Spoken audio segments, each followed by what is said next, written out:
കൂട്ടുകാരെ, എല്ലാവർക്കും നിജോസ് വേൾഡിൻ്റെ പുതിയൊരു വീഡിയോയിലേക്ക് സ്വാഗതം. എല്ലാവരും സുഖമായിട്ടിരിക്കുന്നെന്ന് വിശ്വസിക്കുന്നു. ഞങ്ങളിവിടെ സുഖമായിട്ടിരിക്കുകയാണ്. അപ്പോൾ എല്ലാവരും സന്തോഷത്തോടെയും ആരോഗ്യത്തോടെയും ഒക്കെ ഇരിക്കുക കേട്ടോ. ഒരു പൊക്കിളിന് താഴെയായിട്ട് ഉണ്ടാകാനായിട്ട് സാധ്യതയുള്ള കുറച്ച് പ്രഗ്നൻസി ലക്ഷണങ്ങളെ പറ്റിയിട്ടാണ്. ഇതേ പ്രഗ്നൻസി ലക്ഷണങ്ങൾ തന്നെ ഒട്ടുമിക്ക സ്ത്രീകൾക്കും പീരിയഡ്സ് ആകുന്ന സമയത്തും ഉണ്ടാകും. അപ്പോൾ ഈ പ്രഗ്നൻസി ലക്ഷണങ്ങളെ പീരിയഡ്സിന്റെ ആണോ പ്രഗ്നൻസിയുടേതാണോ എന്ന് എങ്ങനെ ഡിഫറൻഷിയേറ്റ് ചെയ്യാമെന്നും ഇന്നത്തെ വീഡിയോയിൽ ഞാൻ സംസാരിക്കുന്നുണ്ട് കേട്ടോ. അപ്പൊ നമുക്ക് വീഡിയോ സ്റ്റാർട്ട് ചെയ്യാം. പീരിയഡ്സിന്റെയും പ്രഗ്നൻസിയുടെയും ആയിട്ട് നമുക്ക് അടിവയറിന് നമ്മുടെ പൊക്കിളിന് താഴെ ഉണ്ടാകുന്ന പ്രധാനപ്പെട്ട പ്രഗ്നൻസി ലക്ഷണങ്ങളിൽ ഒന്നാണ് അടിവയറ് വേദന. നമ്മളുടെ പൊക്കിളിന് താഴെയുള്ള ഒരു ഭാഗത്തായിരിക്കും നമുക്ക് ഈ ഒരു വേദന സ്റ്റാർട്ട് ചെയ്യുന്നത്. ഈ ഒരു വേദന നമുക്ക് തുടങ്ങി കഴിഞ്ഞു കഴിഞ്ഞാൽ ചിലപ്പോൾ നമുക്ക് ഇംപ്ലാന്റേഷൻ നടക്കുന്ന സമയമോ അതിനുശേഷമുള്ള സമയങ്ങളിലോ ആയിരിക്കും ഇത്തരത്തിലുള്ള അടിവയറ് വേദന ഉണ്ടാവുന്നത്.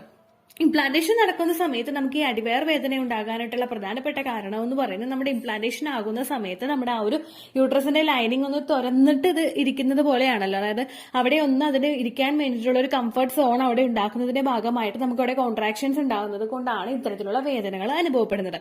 ഇനി ഇപ്പോൾ ഏർലി പ്രഗ്നൻസി സ്റ്റേജിൽ ഇംപ്ലാന്റേഷൻ കഴിഞ്ഞിട്ടുള്ള സമയങ്ങളിൽ, അതായത് ഇംപ്ലാന്റേഷൻ കഴിഞ്ഞിട്ട് ആ സമയങ്ങളിൽ നമ്മൾ പീരിയഡ്സ് എടുക്കുന്ന ആ ഒരു സമയങ്ങളിൽ ഇത്തരത്തിലുള്ള ഒരു വേദന വന്നു കഴിഞ്ഞാൽ പ്രഗ്നൻസിയുടെ സമയത്ത് നമ്മുടെ ആ ഒരു കുഞ്ഞ് ഒന്ന് ഗ്രോ ആകുന്നതിന്റെ ഭാഗമായിട്ടും നമുക്ക് ഇത്തരത്തിലുള്ള വേദനകൾ അനുഭവപ്പെടാം. കാരണം നമ്മുടെ യൂട്രസ് ഒന്ന് ചുരുങ്ങിയിരിക്കുകയാണല്ലോ. ഈ ചുരുങ്ങിയിരിക്കുന്ന ആ ഒരു യൂട്രസ് ഒന്ന് വളരുമ്പോൾ അവിടെ ഒരു ജസ്റ്റ് ആ മസിൽസ് ഒക്കെ ഒന്ന് സ്ട്രെച്ച് ആകുന്ന ഒരു സിറ്റുവേഷൻ ഉണ്ടാകും. ഈ ഒരു സിറ്റുവേഷൻ ഉണ്ടാവുന്ന സമയത്തും ഒട്ടുമിക്ക സ്ത്രീകൾക്കും ഇത്തരത്തിലുള്ള ലോവർ അബ്ഡമൻ പെയിൻ ഉണ്ടാകും. നമുക്ക് പൊക്കിളിന് നേരെ താഴെയായിട്ടുള്ള ഭാഗത്തായിരിക്കും നമുക്ക് ഈ വേദന ഉണ്ടാകുന്നത്. ചിലപ്പോൾ ലെഫ്റ്റ് സൈഡിലോ ചിലപ്പോൾ റൈറ്റ് സൈഡിലോ ആദ്യത്തെ ഇംപ്ലാന്റേഷൻ നടക്കുന്ന സ്റ്റേജിൽ നമുക്ക് ഉണ്ടാകാം.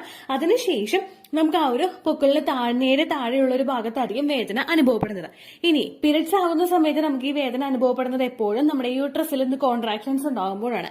നമ്മുടെ ശരീരത്തിലെ HCG ഹോർമോണിന്റെ അളവ് ഒന്ന് ഡ്രോപ്പ് ആയി കഴിയുമ്പോഴേക്കും നമ്മുടെ യൂട്രസിന്റെ ലൈനിങ് ഒന്ന് ഷെഡ് ചെയ്തോളാൻ നമ്മുടെ ബ്രെയിനിന് ഒരു സിഗ്നൽ കിട്ടും.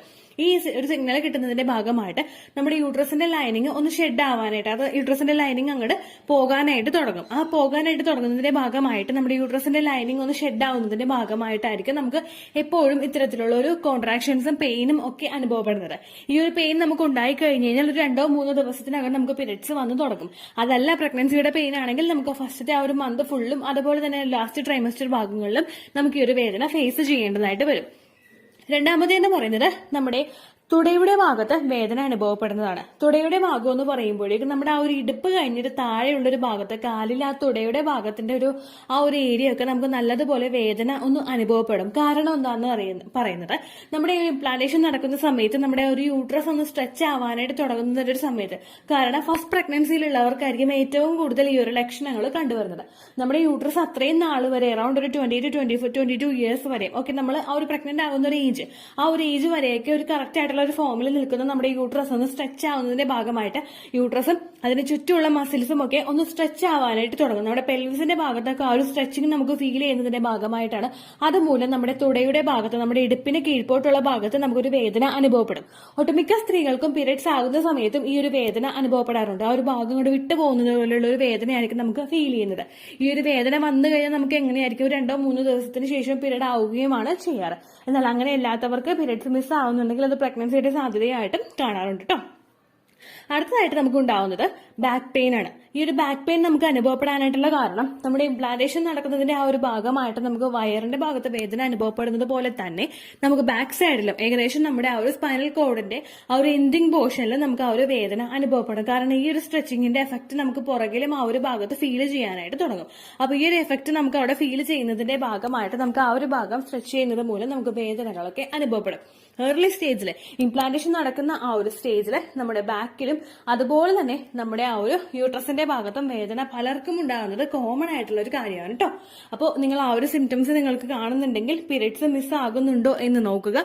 പീരിയഡ്സ് മിസ് ആയതിനു ശേഷം നിങ്ങൾ പ്രഗ്നൻസി ടെസ്റ്റ് ചെയ്ത് നോക്കുക കേട്ടോ.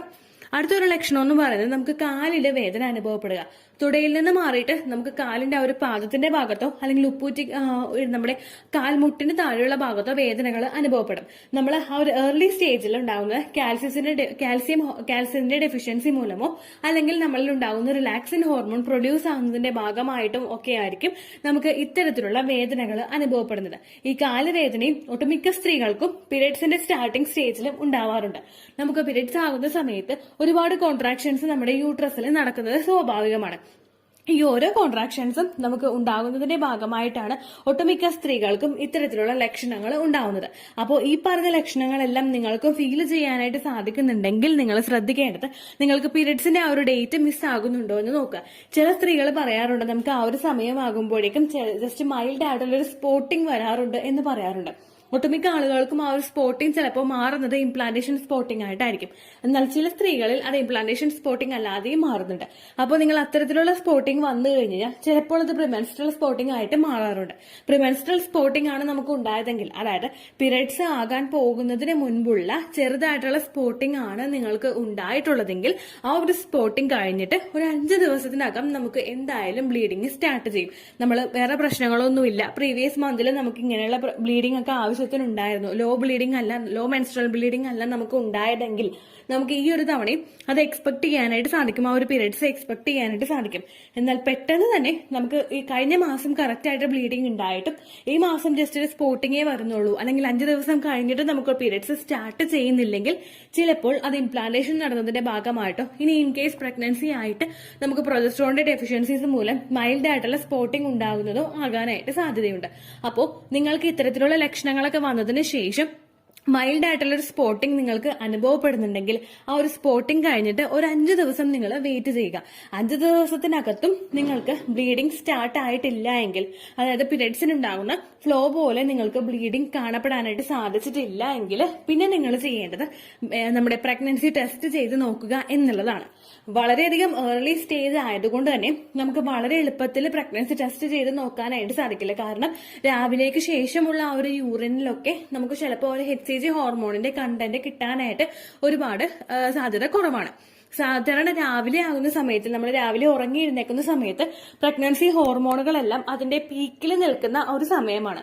അതുകൊണ്ടാണ് പലർക്കും മോർണിംഗ് സിക്നസ് ഒക്കെ ആ ഒരു സമയത്ത് നമുക്ക് കൂടുതലായിട്ടും അനുഭവപ്പെടുന്നത്.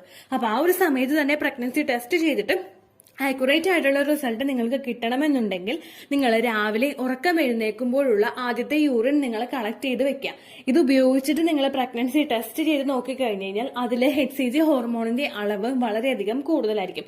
ആ യൂറിൻ വെച്ചിട്ടുള്ള നമ്മൾ സാമ്പിൾ കളക്ട് ചെയ്തിട്ട് വേണം നമ്മൾ പ്രഗ്നൻസി ടെസ്റ്റ് ചെയ്ത് നോക്കാനായിട്ട്. അതല്ലാതെ നമ്മൾ രാവിലെ വെള്ളമൊക്കെ കുടിച്ചതിന് ശേഷമുള്ള സാമ്പിൾ വെച്ചിട്ട് നമ്മൾ നോക്കിക്കഴിഞ്ഞു കഴിഞ്ഞാൽ ഈ ലക്ഷണങ്ങൾ ഉണ്ടെങ്കിലും വളരെ ഏർലി സ്റ്റേജിലാണെങ്കിൽ നിങ്ങൾക്ക് പ്രഗ്നൻസി ഡിറ്റക്ട് ചെയ്യാനായിട്ട് സാധിക്കില്ല. ഇനി നിങ്ങൾ രാവിലെയാണ് പ്രഗ്നൻസി ടെസ്റ്റ് ചെയ്യാനായിട്ട് നോക്കുന്നതെങ്കിൽ ഒരു 4 മണിക്കൂറോളം വെള്ളം കുടിക്കാതെ ഇരുന്നിട്ടോ അല്ലെങ്കിൽ മറ്റുള്ള ലിക്വിഡ്സ് ഒക്കെ കഴിക്കാതെ ഇരുന്നിട്ടോ നിങ്ങൾ പ്രഗ്നൻസി ടെസ്റ്റ് ചെയ്ത് നോക്കുക. ഇത്രയേ ഉള്ളൂ വീഡിയോ. യൂസ്ഫുൾ ആയി കാണുമെന്ന് വിശ്വസിക്കുന്നു. യൂസ്ഫുൾ ആവുന്നുണ്ടെങ്കിൽ ലൈക്ക് ചെയ്യുക, ഫ്രണ്ട്സിനൊക്കെ ഷെയർ ചെയ്ത് കൊടുക്കുക കേട്ടോ. എന്തെങ്കിലും സംശയം ഉണ്ടെങ്കിൽ നിങ്ങൾ കമന്റ്സിൽ ചോദിക്കുക. പണ്ടത്തെ വീഡിയോയ്ക്ക് കമന്റ്സ് ഇടുന്നവർക്ക് റിപ്ലൈ ലഭിക്കുന്നില്ലെങ്കിൽ ലേറ്റസ്റ്റ് ആയിട്ട് ഞാൻ ഏത് വീഡിയോ ആണ് അപ്ലോഡ് ചെയ്യുന്നത് അതിന് താഴെ കമന്റ് ഒന്ന് കോപ്പി പേസ്റ്റ് ചെയ്യാനായിട്ട് ശ്രദ്ധിക്കുക കേട്ടോ. അതുപോലെ ഓവുലേഷൻ ഡേറ്റ് കാൽക്കുലേറ്റ് ചെയ്ത് തരാനായിട്ട് റിക്വസ്റ്റ് ചെയ്യുന്ന ആളുകൾ എത്രയാണോ സൈക്കിൾ ലെങ്ത് അത് മെൻഷൻ ചെയ്യാനായിട്ട് ശ്രദ്ധിക്കുക. സൈക്കിൾ ലെങ്ത് എന്നതുകൊണ്ട് ഉദ്ദേശിച്ചത് ഓരോ മാസവും എത്ര ദിവസം കൂടുമ്പോഴാണോ ബ്ലീഡിങ് വരുന്നത് അതാണ് സൈക്കിൾ ലെങ്ത്. കഴിഞ്ഞ മാസം ഒരു 8-ാം തീയതിയാണ് ബ്ലീഡിങ് ആയതെങ്കിൽ ഈ മാസം 6-ാം തീയതിയാണ് ബ്ലീഡിങ് ആയതെങ്കിൽ കഴിഞ്ഞ മാസം 8-ാം തീയതി മുതൽ ഈ മാസം 6-ാം തീയതി വരെ എത്ര ദിവസമുണ്ടോ അത് കാലണ്ടറിൽ എണ്ണി തിട്ടപ്പെടുന്നതാണ് നിങ്ങളുടെ സൈക്കിൾ ലെങ്ത്. സൈക്കിൾ ലെങ്ത് നമ്മൾ കൃത്യമായിട്ട് കാൽക്കുലേറ്റ് ചെയ്യുകയാണെങ്കിൽ ഓവുലേഷൻ ഡേറ്റ് എളുപ്പത്തിൽ കണ്ടുപിടിക്കാൻ വേണ്ടിയിട്ട് ഒരുപാട് ആപ്ലിക്കേഷൻസും ഒരുപാട് ഓൺലൈൻ ആയിട്ടുള്ള വെബ്സൈറ്റുകളും ഇന്ന് നമുക്ക് അവൈലബിൾ ആണ്. പ്ലേ സ്റ്റോറിൽ പോയിട്ട് ഓൺലൈൻ ഓവുലേഷൻ ട്രാക്കർ എന്ന് ടൈപ്പ് ചെയ്ത് കഴിഞ്ഞാൽ നിങ്ങൾക്ക് അതുമായിട്ട് ബന്ധപ്പെട്ടിട്ടുള്ള ആപ്ലിക്കേഷൻസ് കിട്ടും. അത് പറ്റുന്നില്ല എങ്കിൽ ഗൂഗിളിൽ പോയിട്ട് ഓൺലൈൻ ഓവുലേഷൻ കാൽക്കുലേറ്റർ എന്ന് ടൈപ്പ് ചെയ്ത് കഴിഞ്ഞാൽ അതുമായിട്ട് ബന്ധപ്പെട്ടിട്ടുള്ള വെബ്സൈറ്റുകൾ നിങ്ങൾക്ക് കിട്ടും. അതിൽ നിങ്ങളുടെ ലാസ്റ്റ് മന്തിലെ മെൻസ്ട്രേഷൻ്റെ ഡേറ്റും ഒപ്പം ഞാൻ ഈ പറഞ്ഞ രീതിക്ക് നിങ്ങൾ കാൽക്കുലേറ്റ് ചെയ്യുന്ന സൈക്കിൾ ലെങ്ത്തും എൻ്റർ ചെയ്ത് കൊടുക്കുകയാണെങ്കിൽ നിങ്ങൾക്ക് കൃത്യമായിട്ട് ഓവുലേഷൻ ഡേറ്റ് കണ്ടുപിടിക്കാനായിട്ട് സാധിക്കും. ഫെർട്ടൈൽ ടൈം പീരീഡും നിങ്ങൾക്ക് കിട്ടും. അതായത് എത്ര ദിവസം മുതൽ കോൺടാക്ട് ചെയ്ത് തുടങ്ങിക്കഴിഞ്ഞാൽ നിങ്ങൾ പ്രഗ്നൻ്റ് ആകും എന്നുള്ളൊരു ഡേറ്റും നിങ്ങൾക്ക് പ്രോപ്പറായിട്ട് കിട്ടും കേട്ടോ. ഇത് കാൽക്കുലേറ്റ് ചെയ്യുന്ന സമയത്ത്, സൈക്കിൾ ലെങ്ത് കാൽക്കുലേറ്റ് ചെയ്യുന്ന സമയത്ത് നിങ്ങളുടെ ആ ഒരു കലണ്ടറിൽ നോക്കി തന്നെ നിങ്ങൾ കാൽക്കുലേറ്റ് ചെയ്യുക. പല മാസങ്ങളിലും 30-31 ദിവസമുണ്ട്, അതുകൊണ്ടാണ് അങ്ങനെ പറഞ്ഞത്. ഒപ്പം നിങ്ങൾക്ക് ബ്ലീഡിങ് തുടങ്ങിയ ദിവസത്തിന് വേണം നിങ്ങൾ ഡേ 1 ആയിട്ട് എടുക്കാൻ വേണ്ടിയിട്ട്. സ്പോട്ടിങ് തുടങ്ങിയ ദിവസത്തിനെ, അതായത് ചെറുതായിട്ട് ഡിസ്ചാർജ് പോയി തുടങ്ങിയ ദിവസത്തിനെ നിങ്ങൾ കൺസിഡർ ചെയ്യേണ്ട ആവശ്യം ഇല്ല കേട്ടോ. അപ്പോൾ ഇത്രയേ ഉള്ളൂ വീഡിയോ. അടുത്തൊരു വീഡിയോ ആയിട്ട് നമുക്ക് വീണ്ടും കാണാം. ബൈ.